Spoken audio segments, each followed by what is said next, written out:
Hey everyone, welcome back to episode 2 of season 3, and we're straight into the games this month for August.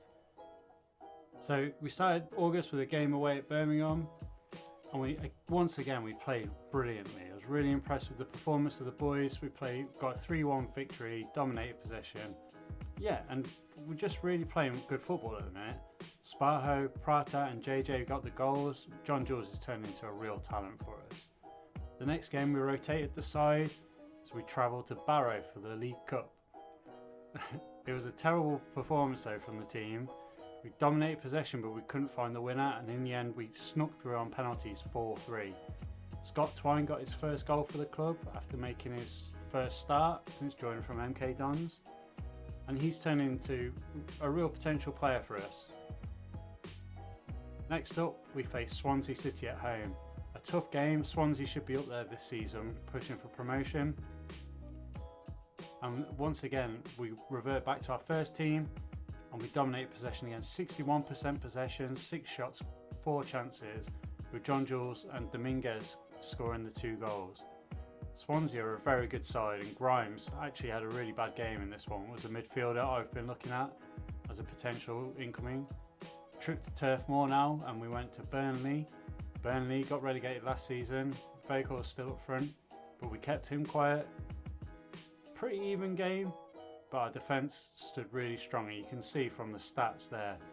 8.5 for Gallo, 9.1 for Santos. Newman getting the only goal. Really pleased to come away with that victory.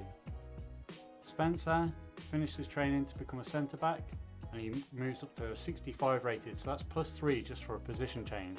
Delighted with that one.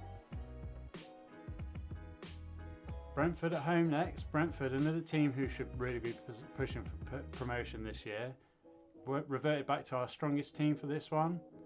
Neumann and JJ both got more goals, but it was a much more even game with the away side actually dominating possession. They even had Christian Eriksen on the field, which is just incredible in the Championship, really. This time away at Stoke, the League Cup fixture. We rotated the team a little bit with Ricky J. Jones starting and Amaral also giving a start, and Scott and Prata scored the goals, with both of the midfielders getting on the score sheet. 61% possession again, and really dominating the football, which is great to see from our young side. A great win, and we're through to the next round of the League Cup. Another local derby as we faced Barnsley. Reverted back to our strongest side, and despite them scoring a late goal, we managed to hold Barnsley off with a 2-1 win, with Twine scoring again and Prata also on the score sheet. 7 shots created, 5 goal scoring chances. Really happy with that performance. Prata's been excellent in midfield, and Twine this time coming on up front for John Jules. As we said before, I would have loved to bring Liam Delap to the club at 34 million. It's just too much and we can't compete with that. We received a bid then from Brentford for Miles Fila, our backup goalkeeper. With his potential value around 5 million, I thought I'd chance it and ask for 5.3. Brentford said no dice, and that was it, so Miles Fila will stay with us for now. So at the end of August, we look at the squad. JJ tops the scorers with 4 goals in 7 games. Really pleased with how he's progressing. He's +2 already this season. Dominguez is leading the assists from left wing back. Transfer deadline day roundup. Osimhen moved to Bayern for 123 million. Alphonso Davies to Chelsea. Goretzka to Spurs. Paqueta to Arsenal.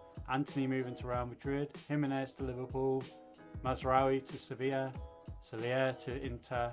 Al Nesri to Juventus. Dani Olmo also moved to Liverpool. Upamecano moved to Barca. Konate left Liverpool for Atletico. Jonathan Davis moved to Italy. Patrick Schick moved to Valencia. Tapsoba moved to Liverpool. Kamara, who's a player I really like in career mode, moved to Leverkusen. And Timber, another solid career mode player, moved to Porto.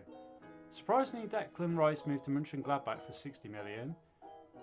And Coop Muniz moved to Wolfsburg for 59. Finally, Tammy moved to Lyon. A check of our objectives. We should be able to achieve our youth development goal. Promoting 2 players, getting 1 in the first team. 5 wins in home matches. We've already done 2 of those, so that's a great start. Automatic promotion, we're currently top. Reach the last 16 of the FA Cup could be tough depending on what draw we get. Annoyingly, that top financial goal lingers from last season, which we only narrowly missed out, but I'm not sure why it's there at the minute.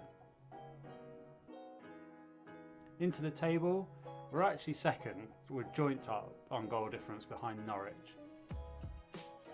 We've had a really strong start to the season. I'm really delighted with it. Coventry, my team, are in 15th, whilst the bottom 3 are Plymouth, Birmingham and Burton. Plymouth and Burton both promoted last year, not started well. In the Premier League, Man United, Liverpool and Man City all have perfect starts with 9 points. As we go through the table, Arsenal, Everton in mid-table, Bournemouth promoted mid-table, Newcastle struggling, but in the bottom 3 we've got Brighton, Crystal Palace and West Ham, with Palace and West Ham yet to even get a point from 3 games. Donny and Reading lead the way in League 1. Reading went down last year with Rotherham and Derby, and all 3 of those teams are in the top 6. Moving down the table, Sunderland struggling, Charlton struggling, but at the bottom we've got MK Dons, Wimbledon and Exeter. Into League 2 now, Tranmere continue their resurgence. After the first season they were really struggling. Last year they did well to make just outside the playoffs, and at the minute after 5 games they're 3rd in League 2. As we scroll down the table looking for Swindon, my dad's team, they're down in 20th. Not the ideal start for the Robins after relegation last year, with Sutton United and Leyton Orient at the bottom of the table. So that's August rounded off really quickly. Hopefully you've enjoyed this video. If you do, please leave a like and please subscribe. And if you've got any comments about what you'd like to see in the save going forward, I'd really appreciate it. See you next time.